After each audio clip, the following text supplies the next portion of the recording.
ಎಲ್ಲರಿಗೂ ನಮಸ್ಕಾರ. ಇವತ್ತಿನ ರೆಸಿಪಿ ಸಮ್ಮರ್ ಸೀಸನ್ಗೆ ಬೇಕಾದಂತಹ ಇನ್ನೊಂದು ಬ್ರೇಕ್ಫಾಸ್ಟಿನ ರೆಸಿಪಿ. ನನ್ನ ಚಾನಲಲ್ಲಿ ನಾನು ಅನೇಕ ಬಗೆಯ ಬಾಳೆಹಣ್ಣಿನ ದೋಸೆಗಳನ್ನು ಮಾಡಿದ್ದೀನಿ. ಇವತ್ತು ಫರ್ಮೆಂಟ್ ಮಾಡಿದಂತಹ ಮೆಂತೆಯನ್ನು ಬಳಸಿ ಮೆಂತೆ ಮತ್ತು ಬಾಳೆಹಣ್ಣಿನ ದೋಸೆ ಬಹಳ ಟೇಸ್ಟಿಯಾಗಿ ಬರ್ತದೆ, ತುಂಬ ಸ್ಮೂತಾಗಿರ್ತದೆ. ಈವನ್ ಎಣ್ಣೆ ಬೇಕಿದ್ದರೆ ಹಾಕದೇ ಮಾಡ್ಬೋದು.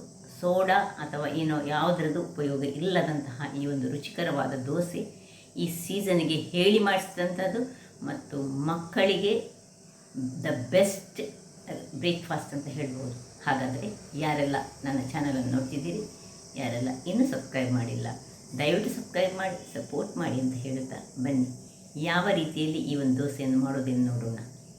ನಮಸ್ತೆ ಮಿತ್ರರೇ, ಇವತ್ತು ಮೆಂತೆ ಹಾಗೂ ಮೆಂತೆ ಬನಾನ ದೋಸೆ. ಅದಕ್ಕೆ ನಾನೊಂದು 2 ಗಂಟೆಗಳ ಕಾಲ ಈ ರೈಸ್, ಯಾವ ರೈಸ್ ದೋಸೆ ಮಾಡುವಂಥ ರೈಸ್ ಯಾವ ಆಗ್ತದೆ, ಒಂದು 1/4 kg ನೆನೆಸಿಟ್ಟುಕೊಂಡಿದ್ದೇನೆ. ಮೆಂತೆಯನ್ನು ಸಹ ಹಾಗೆ ಒಂದು 4 ಗಂಟೆಗಳ ಕಾಲ ಅಥವಾ 2 ಗಂಟೆಗಳ ಕಾಲ ಸಹ ಚೆನ್ನಾಗಿ ತೊಳೆದು ನೆನೆಸಿಟ್ಟುಕೊಳ್ಬೇಕು. ಇನ್ನು 2 ಬನಾನ ಬೇಕು, ತೆಂಗಿನ ತುರಿ, ಬೆಲ್ಲ ಮತ್ತು 1 ಮುಷ್ಟಿಯಷ್ಟು ಅವಲಕ್ಕಿ ಬೇಕು ನಮಗೆ. 1 ಮುಷ್ಟಿಯಷ್ಟು ಅವಲಕ್ಕಿಯನ್ನು ನಾನು ಹೀಗೆ ಇದರಲ್ಲಿ ಹಾಕ್ಕೊಂಡು ಇದನ್ನು ನೀರನ್ನು ಹಾಕ್ಕೊಂಡು ಅದನ್ನು ಕ್ಲೀನ್ ಮಾಡಿಕೊಳ್ತೇನೆ. ಒಳ್ಳೆ ಅವಲಕ್ಕಿ ಆದರೆ ಸಹ ಒಮ್ಮೆ ಕ್ಲೀನ್ ಮಾಡೋದು ಅಗತ್ಯ. ಸೊ ಒಮ್ಮೆ ಇದನ್ನು ಕ್ಲೀನ್ ಮಾಡಿ ಇದರ ನೀರನ್ನು ಚೆಲ್ಲಿ ತರ್ತೇನೆ. ಅವಲಕ್ಕಿ ಕ್ಲೀನಾಗಿ ಬಂತು. ಈಗ ಈ ಬಾಳೆಹಣ್ಣಿನ ಸಿಪ್ಪೆಯನ್ನು ತೆಗೆದುಕೊಳ್ಳೋಣ.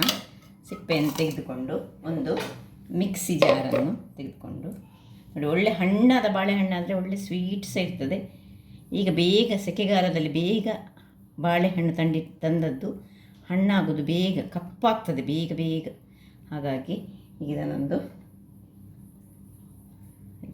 ಮೇಲಿನ ಭಾಗ ತೆಗೆದುಕೊಳ್ಳೋಣ. 2 ಬಾಳೆಹಣ್ಣನ್ನು ಹೀಗೆ ಕತ್ತರಿಸಿಕೊಳ್ತೇನೆ. ಸೊ 2 ಬಾಳೆಹಣ್ಣು, ಇನ್ನು ಏನು ತೊಳೆದಿಟ್ಟಂತಹ 1 ಮುಷ್ಟಿಯಷ್ಟು ಅವಲಕ್ಕಿ. ದಪ್ಪ ಅವಲಕ್ಕಿ ನಿಮ್ಮ ಹತ್ರ ಇದ್ದರೆ ಅದನ್ನು ಮೊದಲೇ ಈ ಅಕ್ಕಿ ನೆನೆಸುವಾಗಲೇ ಹಾಕ್ಕೊಳ್ಳಿ. ಈಗ ಇದರ ಮೆಂತೆಯ ನೀರಿನೊಟ್ಟಿಗೆ ಅದನ್ನು ಹಾಕ್ಕೊಳ್ತೇನೆ. ಮೆಂತೆಯನ್ನು ಮೊದಲಿಗೆ ಚೆನ್ನಾಗಿ ತೊಳೆದುಕೊಳ್ಬೇಕು. ಇದು 1 ದೊಡ್ಡ ಚಮಚದಷ್ಟು ಮೆಂತೆ ತೆಗೆದುಕೊಂಡಿದ್ದೇನೆ. ಮೆಂತೆ ಮತ್ತು ಬಾಳೆಹಣ್ಣಿನ ದೋಸೆ ಇವತ್ತು. ನೋಡಿ, ಸ್ವಲ್ಪ ಬೆಲ್ಲ ಒಂದು 25 ಗ್ರಾಮ್ಸ್ನಷ್ಟು, 1 ಮುಷ್ಟಿಯಷ್ಟು ತೆಂಗಿನ ತುರಿ ಸ್ವಲ್ಪ ಹೆಚ್ಚು ಹಾಕಿದರೆ ಸಹ ಚೆನ್ನಾಗಿ ಬರ್ತದೆ, ಒಳ್ಳೆ ಟೇಸ್ಟಿಯಾಗಿ ಬರ್ತದೆ. ಸೊ ಇಷ್ಟಾದ ಮೇಲೆ ಈ ಸ್ವಲ್ಪ ಅಕ್ಕಿಯನ್ನು ಸುರಿಗೆ ಹಾಕ್ಕೊಂಡು ಒಮ್ಮೆಗೆ ಗ್ರೈಂಡ್ ಮಾಡುವ, ಆಮೇಲೆ ಉಳಿದ ಅಕ್ಕಿಯನ್ನು ಹಾಕ್ಕೊಡೋಣ. ವೀಕ್ಷಕರೇ ನೋಡಿ, ಇಷ್ಟು ಗ್ರೈಂಡ್ ಆಗುವಾಗ ಈಗ ನಾವೇನು ಮಾಡಬೇಕು ಹೇಳಿದರೆ, ಸ್ವಲ್ಪ ಬಾಳೆಹಣ್ಣೆಲ್ಲ ಸುರಿಗೆ ಸ್ವಲ್ಪ ಗ್ರೈಂಡ್ ಆಗಬೇಕು. ತೆಂಗಿನ ತುರಿ, ಬೆಲ್ಲ ಹುಡಿ ಇದ್ದರೆ ಮತ್ತೆ ಹಾಕಿದರೆ ಸಹ ಆಗ್ತದೆ.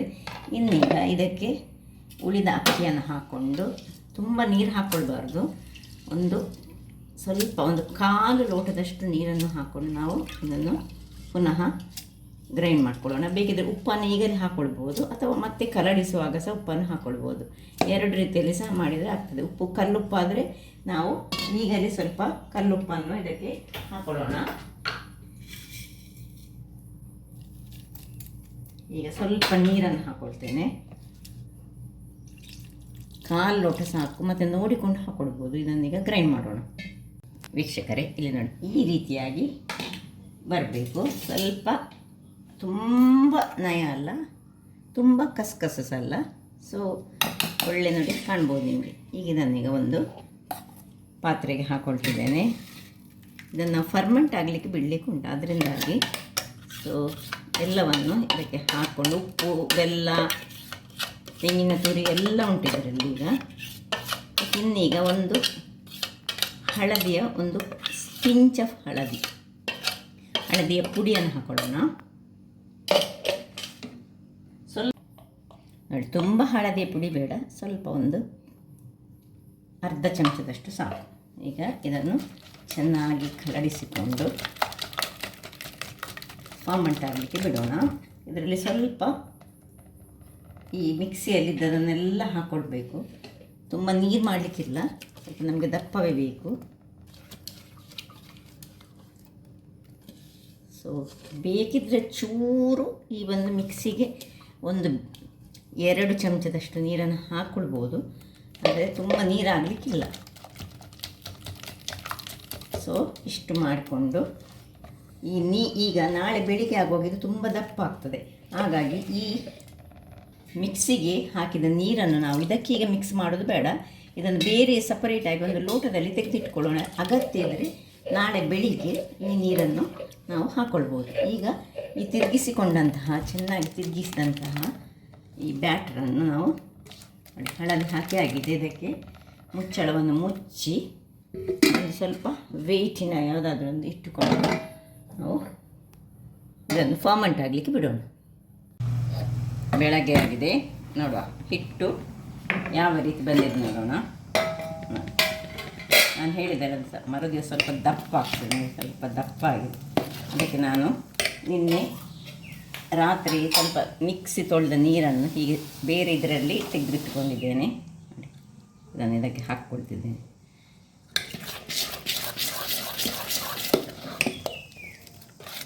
ಇದು ಪೋರಿಂಗ್ ಕನ್ಸಿಸ್ಟೆನ್ಸಿಯಲ್ಲಿ ನನಗೆ ಬೇಕು. ಇನ್ನು ಸ್ವಲ್ಪ ನೀರನ್ನು ಹಾಕ್ಕೊಳ್ಳೋಣ. ಉಪ್ಪು ಬೆಲ್ಲ ಎಲ್ಲ ರಾತ್ರಿ ಹಾಕ್ಕೊಂಡಿದ್ದೆ, ನೋಡಿಕೊಂಡು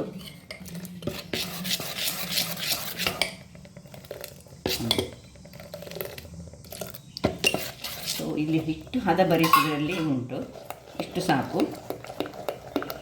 ಒಳ್ಳೆ ಒಮ್ಮೆ ತಿರುಗಿಸ್ಕೊಳ್ಳೋಣ. ಈ ರೀತಿ ಬರಬೇಕು. ಈಗ ಇಲ್ಲಿ ಒಲೆಯಲ್ಲಿ ಒಂದು ಕಾವಲಿಯನ್ನು ಇಟ್ಟುಕೊಂಡು ಕಾವಲಿ ಬಿಸಿಯಾಗಲಿ. ಕಾವಲಿ ಬಿಸಿಯಾಗಿದೆ. ಈಗ ಇಲ್ಲಿ ನೋಡಿ, ಇದನ್ನು ಚೆನ್ನಾಗಿ ಒಮ್ಮೆ ತಿರುಗಿಸಿಕೊಂಡೇ ಹಾಕ್ಕೊಳ್ಬೇಕು. ಒಂದು ಸೌಟಿನಷ್ಟನ್ನು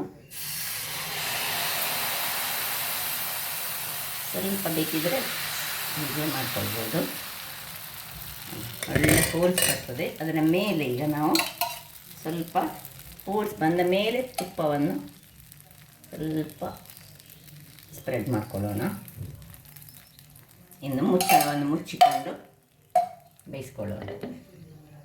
ವೀಕ್ಷಕರೇ, ಇಲ್ಲಿ ನೋಡಿ 5 ನಿಮಿಷಗಳ ಬಳಿಕ ಹೇಗೆ ಬಂದಿದೆ ನೋಡಿ. ಇನ್ನು ಇದನ್ನು ತಿರುಗಿಸಿ ಏನು ಹಾಕ್ಕೊಳ್ಳಿಕ್ಕಿಲ್ಲ, ತುಂಬ ಸ್ಮೂತಾಗಿರ್ತದೆ. ಸೊ ಇದನ್ನು ಇಸಿ ಹಾಕೊಳ್ಳೋದು. ಇನ್ನು ಅದೇ ರೀತಿ ಇನ್ನೊಂದು ಸೌಟು, ತುಂಬ ಅಗಲ ಮಾಡಲಿಕ್ಕೆ ಹೋಗಬೇಡಿ, ಮತ್ತು ಅದು ತುಂಬ ಸ್ಮೂತ್ ಇರ್ತದೆ. ಅದರಿಂದಾಗಿ ಅಗಲ ಹೆಚ್ಚು ಆಗುವ ಅಗತ್ಯ ಇಲ್ಲ. ಮೇಲೆ ತುಪ್ಪ ಹೋಲ್ ಬರಲಿ, ಆಮೇಲೆ ಬೇಕಿದ್ರೆ ತುಪ್ಪ ಹಾಕಿದರೆ ಸಾಕ್ತದೆ. ಅದರದ್ದು ಬರ್ತದೆ, ಚೆನ್ನಾಗಿ ಬರ್ತದೆ. ಈಗ ಮುಚ್ಚಿಟ್ಟುಕೊಂಡು ಬೇಯಿಸ್ಕೊಳ್ಳೋಣ. ವೀಕ್ಷಕರೇ, 2ನೇ ದೋಸೆ ಕಾಯ್ತಾ ಉಂಟು ನೋಡಿ.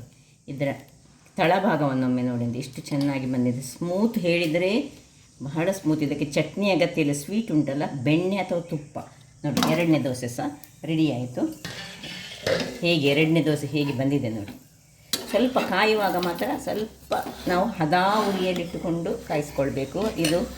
ಇದರಲ್ಲಿ ಬಾಳೆಹಣ್ಣು ಇರುವ ಕಾರಣ ನಾವು ಸ್ವಲ್ಪ ಜಾಗ್ರತೆಯಲ್ಲಿ ಕಾಯಿಸಿದರೆ ಆಯಿತು.